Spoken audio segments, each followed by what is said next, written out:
I'm Tasha, and you're watching PetersburgTV.com, and I'm here with Lee Stith and Akeem Smith, the authors of Watch Over 'Em, Gene. Hello, gentlemen. Hi, Tasha. Hello, how you doing? Hi. So can you tell a little bit about your book?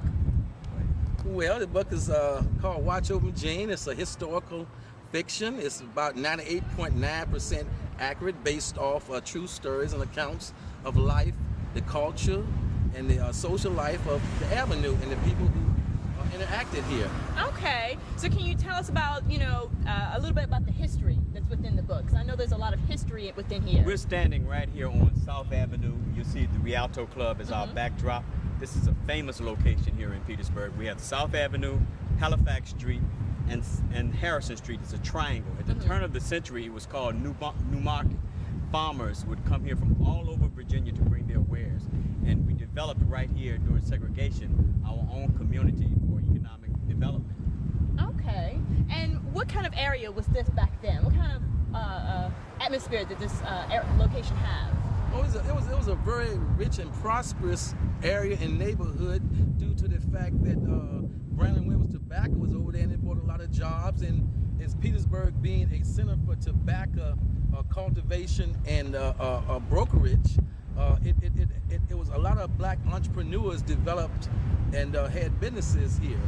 And this area had everything that was needed to carry on a society during the nation's period of racial divisiveness. In fact, we had all of the services here, doctors, lawyers, etc. And Fort Lee was supported by this area. Soldiers would come from Fort Lee and find places to eat and be entertained here, could buy clothes. Families could come and buy furniture, get their hair done, and everything that supported the community could be found here on South Avenue, the Triangle.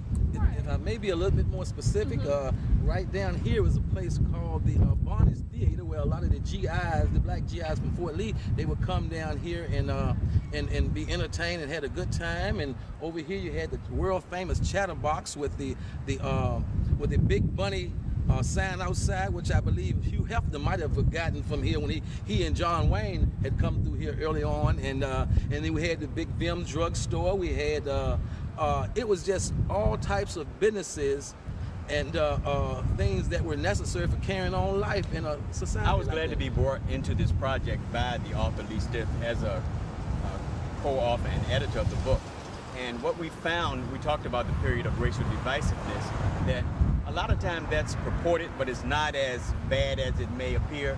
We have accurate accounts that Joseph Cotton, a native white actor from Petersburg, came and spent many a nights here on the Avenue, and he brought his friend John Wayne. And we had Jewish stores and businesses, we had white-owned businesses here. So even though it was a hub for African-American development, it wasn't so much separated. We were all included. And so we like to dispel that myth that there is so much racial divisiveness that everyone is at odds with one another. We really are one of the most peaceful communities in this nation. And I believe that may be why the Civil War's longest battle was fought right here in Petersburg, Virginia. Okay. So what do y'all believe happened to this area since the coming out of all the explicit, activities? Well, up in the Rialto Club, it's steps that goes all the way up there, and that's where Little Roy came in trying to reach for a corn, and Gene Holland stepped on his foot. Oh, and wow. And see, that's messed his hand up, so he couldn't. He couldn't play the piano like he wanted to when he got an opportunity to. Now, the book explores several characters, but we realize that the main character of our story is the triangle. It's the triangle. It's the location. It's the community. It's the culture. It's the art. It's the music. It's the people. And that's the main character of our story. And that's what we want to reinvigorate, revitalize, and restore today. We know that we're going to move into the future. We know that development happens. But as development of this area happened, we don't want to lose the historical integrity of our culture. We don't want it to just turn into all glass and iron. We want to maintain some of the past while moving into the future. And what we're walking down now is a very famous strip. You could come down here and there was just businesses everywhere. Okay. So you asked a question earlier about... What do you think has happened to this area over the years? How has it declined? Unfortunately, I think Dr. King's dream, as fantastic as it was, turned a nightmare many, many times, in that we may have thrown the baby out with the bathwater as we so-called integrate, because we didn't so much integrate everywhere as we somewhat assimilated. Right. We gave up our history to become a part of the European reality. Now, Okay. that's not saying anything bad by itself. There's a bigger picture. We know that we wanted to maintain our integrity, but we wanted to have rights.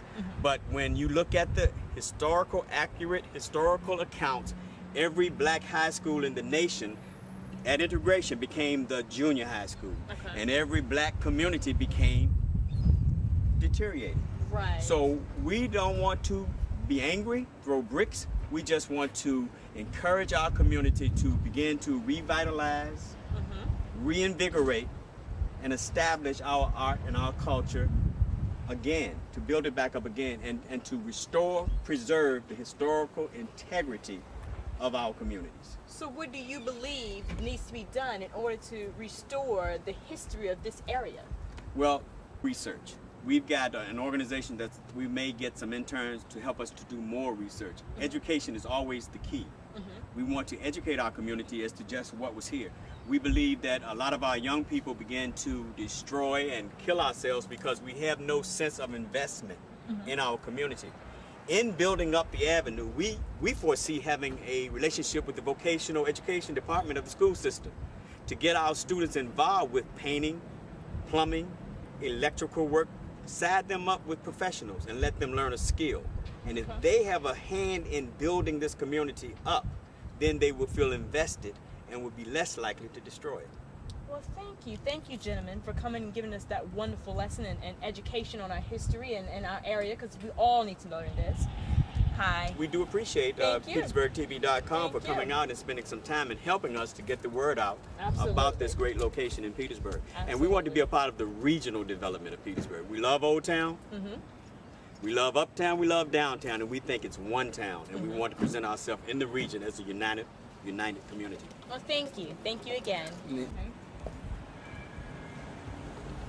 And thank you once again, PetersburgTV.com, for coming down and spending time and helping us to get the word out about our movement to revitalize our Triangle Avenue community, talking about our book, Watch Over 'em, Gene, that we're moving forward with preserving our history here in Petersburg.